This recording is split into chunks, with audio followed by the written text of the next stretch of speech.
За дараагийн хэсэг рүүгээ бүгдээрээ орцгоод тэр дахин нүцгэн байлаа. Яагаад гэдгийг ойлгохгүй байгаа Даана өөрийг нь түлхээд яагаад тэд өргөж түүний нүцгэн байхад нь уусдаг юм бэ гэж гонигтай ч юм шиг баяртай ч юм шиг асуунаа.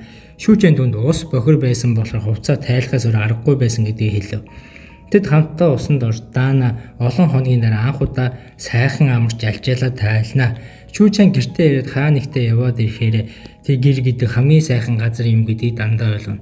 Даана уснаас гарч түүний ард орж нуруугийн нийлэн тэр хоёр массаж хийж тайвширч сайхан алжаалаа тайлж авна. Шүүжэн түүнээс чи чадвараа сэргээж чадсан уу гэж асуухад тэр Дааны чадварыг шууд харж байгаагүй ч түүний амны халуун байдал өөрчлөгдсөн мэдэрсэн байдаг. Авраг нь мэдсэн байдаг. Даана түүнээс чи яаж миний амны халууныг мэддэг юм бэ гэж гайхав. Гэхдээ Шүүжэн түүнийг тоосонгүй дахин асуултанд тул Даана миний чадвар сэтгэл санааг хяндаг ерөнхийдөө бол mind control юм шиг байна гэж хэлв. Шүүжэн үнийг сонсож чиний энэ чадвар хоолнд нөлөөлж чадах болов уу гэж асуув. Даана үнийг туршиж амжаагүй гэлээ. Тэгээд тэр Шүүжэн дээр туршиж үзэхээр шийдэв. Өөрийнхөө гоёмсог даашинзаа өмссөний мэтэр харагдуулж чадлаа. Гэвч Шүүжэний сэтгэлийн хүч маш их байсан тул хэрвээ тэр зөвшөөрөхгүй бол Даана өөрөө ухаан алдах байлаа. Шүүжэн түнд чи сайн чадвартай байна. Одоо би чамд илүү сайн дасгал хийлгэн хөлчин сөлдөх хүртэл гэж тоглоомоор хэлв. Тэд инээлтэд шүнжин хамтдаа хөгжилтнө. Ямар тоглоом тоглосныг таагаарай. Хөлн сулрах хүртэл хамтдаа тоглосон байна. Шүнжэнгөө. Тэгээд ойлгож байгаа доор комент хийрээ. Ямар тоглоом тоглосныг.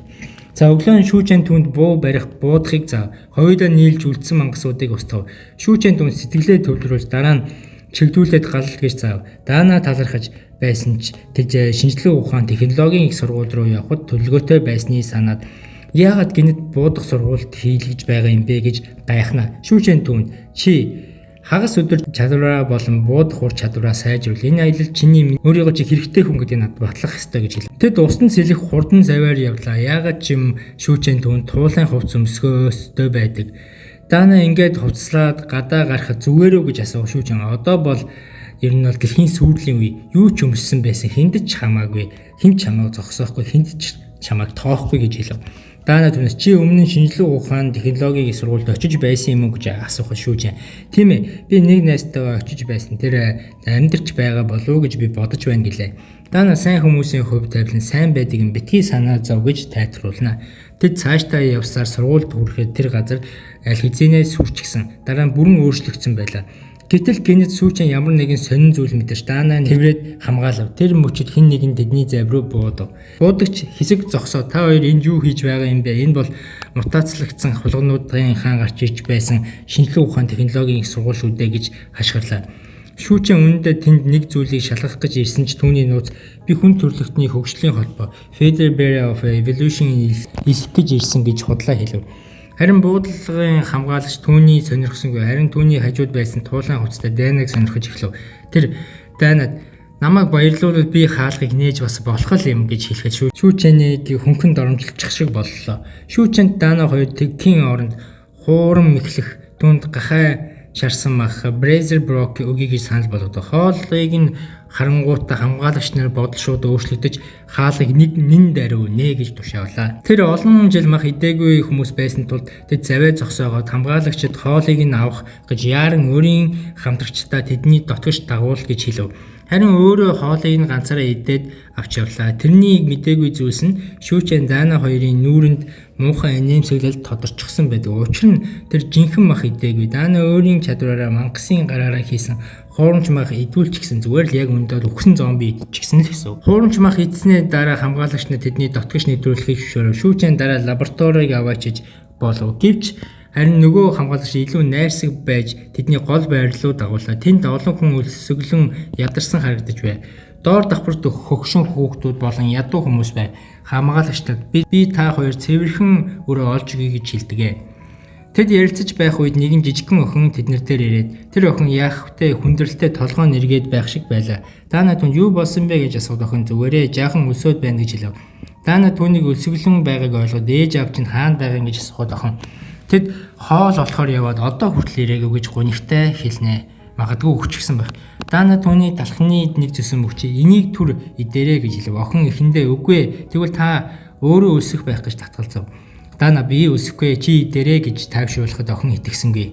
Тэгэхэд шүүжээ нэг ширээ дүүрэн хоол гаргаж үзүүлээд хэрвээ чи миний хүн болвол хизээ чи өсөхгүй гэж тоглоомоор хэлв. Охин гайхан тэгвэл би ч бас таны хүн болно гэж хэлэхэд Даана хурдан талхны зүсмээ түүний ам руу хийж битгий дэмиээр шооллоо. Гэвч хоолны үнэр бусад хүмүүсийг татаж муухай зантай залуус тэдний зүг ирж хоол хадгалах хориотой шүү. Бүх хүнсний зүйл эхлээд хураагдаж онооны дагуу хуваарлагддаг гэж уурлав. Охин айж Даанаг чанга тавирав. Даана дүн битгий би ярилцъя гэж хэлэхэд шүүжэн рүү харж зөвшөөрөл аваад дахин нэг ширээ дөрвөн хоол гаргаж ирв. Тэрний нүд гэлцэх хандлаа идээрэй гэж хэлэхэд хоол ямар нэгэн буруу зүйлтэй байсан ч маш амттай харагдаж өв. Ирчүүд бүгд бурлаад идэж эхэлвэ. Энэ хоол үнэхээр гайхалтай гэж баярлав. Даана чи үнэхээр сайн хүн байна гэж дараа урамшуулъя гэж хэлсэн шүүжэн зүгээр орхихгүй гэж шийдэв. Тэр дүрмийг зөрчсөн шийтгэл хүлээн гээд хоёр зэрлэг төрхтэй хүнэмжрлээ. Энэ бол ам үхлийн тулалдаан байв. Шүүжэн тэднийг алах эсвэл өөрөө алагдах ёстой болчихдог. Гэтэл шүүжэн тэднийг таньж эн чинь би цамхаг дээр уулзсан хоёр ах шүү дээ гэж гайхав. Харин охин энэ мөчид тэдний харин энэ бол миний ах нар гэж дуу. Охин ах нар нь хоол олж яваад буцаад ирээгүй хэлээд уйлж эхлэв. Тэр уурлан ах нарыг минь тавь гэж хашгилаа. Даана түүнийг тайвшруулан уурлаад гүйх гэж байснаас барьж авав. Шүүжэнийг оролцсноос болж тэр хоёр ахийнх нь өмнө даалгавар бүтлгүүдэж нийгэм болох хангалттай оноо цуглуулж чадаагүй байжээ. Тиймээс тэдний цаазар авах ялтай болчихсон байдаг. Гэхдээ шууд алж хаях нь дэндүү хэлбэр байсан тул тэднийг мансууруулах юм өгч зүгээр л тоглоом болгож байв. Хэрвээ шүүчэн энэ тулаанд ялагдвал тэр хоёр ахыг нь охинтой нь хамт гол руу шидэхээр шийджээ. Ах нар нь ямар нэгэн юмд мансуурсан мэт чэйнтэй хүзүүндээ төмөр хүзүүчтэй юу ч танихгүй, юу ч мэдрэхгүй гачин болчихсон байдаг. Дараа нь муухай залуу за эхэлцгээе гэж орилоход ах нарыг нь суллаа шүүчэн рүү дайрших гэж оролдоно. Гэхдээ тулаан бараг л эхэлмэгс дуусав. Шүүжэн нэгийг нь алгадаж нөгөөг нь хүзүүн дээр нь зохиход тэр хоёулаа газар ухаадж болно. Жижиг охин тэднийг өвчлээ гэж бодоод гүйх гэж оролцсон. Даана түүнийг барьж авч зүгээр дээ тэд амьд байна гэж тайвшруулв. Харин муухай залуус уурлав. Тэд илүү удаан сонирхолтой тулаан үзмээр байсан. Бас хоёр тун имийг дэмий үрсэндээ хорсож байв. Тэгээд тэр за энэ удаа мартыг гэхэд чи бүх хоолой бидэнд өгвөл энд явдлыг тоохгүй өнгөрөөж бас болох юм биш шүүжэнд сүрдүүлдэг. Шүүжэн яагаад би бүх юмаа өгөх ёстой юм гэж асуухад тэд энд шинээр ирсэн бололтой шинжлэх ухааны технологийн сургуульд орж ирсэн хүн бүр даргын дүрмийг даах ёстой. Дүрм сахихгүй бол энд үлдэж болохгүй. Энд хүн бүр оноо цуглуулж тэрний дагуу хоол байр авдаг юм гэж тайлбарлав. Энэ оноо нь хуучин ертөнцийн мөнгө шиг зүйл бөгөөд дүрм гаргагч нар л ашигтай байлаа. Та нар миний сүүлчийн хоолыг ийдсэн бидэнд өөх зүйл байхгүй гэж хариулав. Тэгэхэд нэг том биетээр гарч ирэв. Тэр шүүжэний хэрвээ надтай хамт ажиллавал би чамд оноо өгье гэж санал болгов. Тэр гарч ирэхэд муухай залуус бүгд айччихсан. Капитан Коу гэж дуудлаа. Энэ хүн лагерын удирдагч байжээ. Капитан Коу авраг сандал дээр суусан байв. Хид хідэн боолууд түүний өргөж, түүний өвдөг дээр нэг айсан төрхтэй эмэгтэй байлаа. Тэр хэрвээ та нар надад үнэнч байж сайн ажиллавал би та нарт үнгийн хоол байр өндөр цалин өгнө гэж амладаг. Тэгэж ярьж байх хоор нэг бол бүдрээд газар унахад Капитан Коу нэг ч үг дуурсангүй. Гартай байсан хутгатайгаа жадны үзүүрийг түүний цээж рүү дүрж газар дээр нь алчдаг. Тэр шүүжэн рүү харж бидэнд хүн дутуу байгаа чи яг хэрэгтэй үед ирлээ. Тэр боолыг оронд ажиллаж болно гэж хэлдэг. Харин туулайн хувцастай Даана хэрвээ надад ажиллавал хязгааргүй хоо сайхан байр өгнө гэж санал болгоно. Капитан Коу тэр үед өвөр дээр байсан эмэгтэйг гартаа оролтон одоо бол дэлхий сүрсэн цаг үйлдвэр зогсон. Тийм болохоор би та нарт ийм боломж өгч байгаа том буян юм шүү гэж бардам хэлнэ. Капитан Коу өөрт нь хэрэгтэй байсан хүмүүсийг солих цаг болж байна гэж хэлв. Харин муухай залуус захирагчийн саналыг даруй зөвшөөрөв. Шүүжэн хашгирлаа. Хэрвээ дарагт шин эмэгтэй хэрэгтэй бол хуучныг нь бусд нь тоглоом болгож болно гэж хэлв.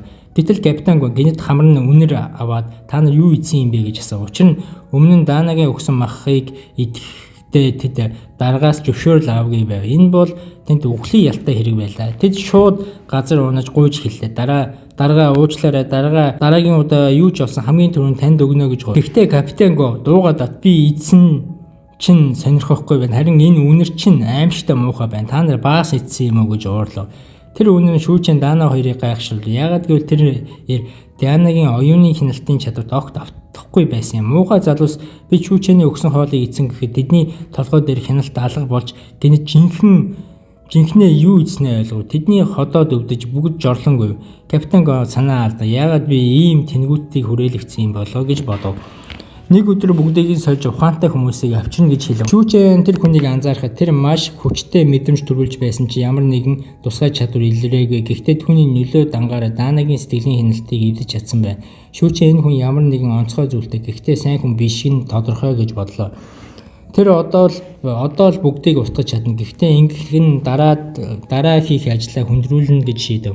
Эхлээд тэр мутацлагдсан хулгнуудыг олох ёстой байлаа. Капитан Гон түүний бодлыг тасч миний санал юу гэж бодож байна гэж асуулаа.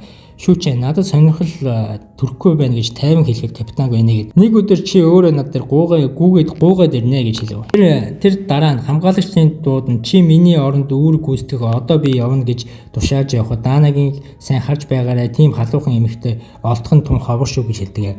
Дарга явсны дараа Дана уучлаарай би тэр хүнийг хянаж чадсан гэж түүний сэтгэлийн хүч хэтэрхий их байсан гэж хэлв.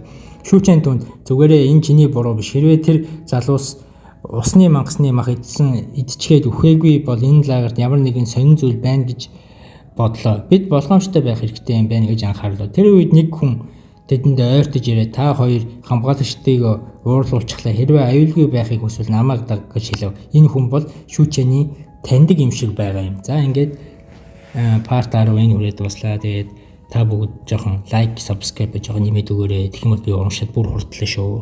Тэгээд хүсэж байгаа бичээ залхамууд нэхээ үсэ бичээрэй. Та бүхэндээ би дууртай шүү.